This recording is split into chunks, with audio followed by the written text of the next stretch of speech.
छान बोलता येत नाही उमेश सरांसारखं, कांबळे सरांसारखं, बट थोडं 2-3 थोडक्यात सांगतो. तर आपण डेटा कलेक्ट केला आहे.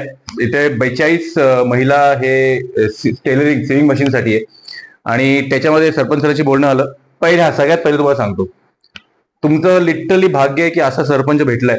कारण आम्ही 2-3 ग्रामपंचायतला गेलो, त्यांना मी सांगितलंय, मी अर्थात कोणाचं नाव घेणार नाही, बट त्या सरपंचना सांगितलं, अजूनही 1 महिना झाला डेटा मिळाला नाही.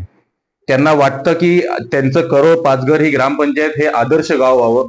नेहमी त्यांना वाटतं की माझ्या ग्रामपंचायतमध्ये प्रत्येकाच्या घरी चांगला रोजगार मिळाला पाहिजे. त्यांनी इनफॅक्ट एकाशी बोलून काही बॅग, ज्या कापडी पिशव्या म्हणतो, त्यांची ऑर्डरही आणू शकतात. ते आमचं प्लॅनिंग चालू आहे त्यांचं. तर तुमचं अहोभाग्य आहे की तुम्हाला असा सरपंच भेटलाय. आणि कांबळे सर बरोबर बोलले की देशाचा किंवा राज्याचा जो मेन माणूस असतो, तो जर धडाडीचा असेल तर त्या गावाचं भलं होतं. तर धन्यवाद सर तुमच्या कामासाठी. तर आपण डेटा घेतला आहे. 42 महिलांनी सिविंग मशीनसाठी इंटरेस्ट दाखवलाय. त्याच्यामध्ये तुम्हाला आरी वर्क म्हणजे काय माहिती आहे? आरी वर्क ब्लाऊज वरती आपण डिझाईन करतो. तर आज आपण या मीटिंग नंतर आपण डेटा काढूया की 42 मधून आरी वर्क किती जण करतील. कारण टेलरिंगला सिलाई मशीन लागते, आरी वर्कला आधी आपण हे करतो डिझाईन, मग टेलरिंग मशीन. तर तो डेटा काढूया.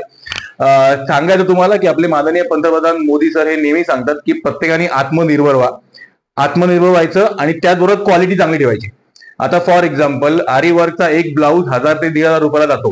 सरपंच सरांच्या ओळखीमुळे आपण जर एक कुठल्या महिलेनी ब्लाऊज शिवला आणि तो आपण एका खोडायला एका दुकानात आपण ठेवला डिस्प्लेसाठी, जर कोणाला तो आवडला कस्टमरला आणि त्यांनी तो ब्लाऊज लगेच विकला गेला, त्या दुकानदारांनी जर सरपंचांना फोन केला की ब्लाऊज लगेच विकले गेलेत, मला अजून 10 ब्लाऊज घे, तर तिकडे तुमचं काम अजून काम आणू शकतं. हे झालं आरी वर्कचं. आता मेहंदी पण आहे ना सर, 1-2 जरा. आता मेहंदी, समजा की किनिस्तेमध्ये एका ठिकाणी लग्न आहे आणि कुठल्या तरी ताईने आपल्या तिकडच्या नवरी मुलीची आणि तिच्या 3-4 मैत्रिणींची मेहंदी काढली. लग्न समारंभ 3-4 दिवसात असतो आणि तिकडे जाऊन सगळ्यांनी विचारलं पाहिजे, अरे कुठून तू मेहंदी कोणी काढली? अरे मला त्या करोच्या त्या महिलेनी मेहंदी काढून दिली. तिकडे तुमचं काम जास्ती करेल, जास्ती बोलेल, अजून तुमच्या लाईन लागेल. हा रोजगार आम्हाला तुम्हाला पाहिजे, बट हा 100% कॉन्ट्रीब्युशन तुमचं झालं पाहिजे याच्यामध्ये. कापडी बॅग आपण असं पण करू शकतो. प्रयत्न चालू आहे आमचा की कुठला एका फॅक्टरीशी टायअप करून आपण सांगू शकतो की आम्हाला मटेरियल द्या. ते मटेरियल इथे आणतील ते करो पाचघर. आपण जागा कुठे आहे ते आपण सरपंचांशी बोलून ठरवूया.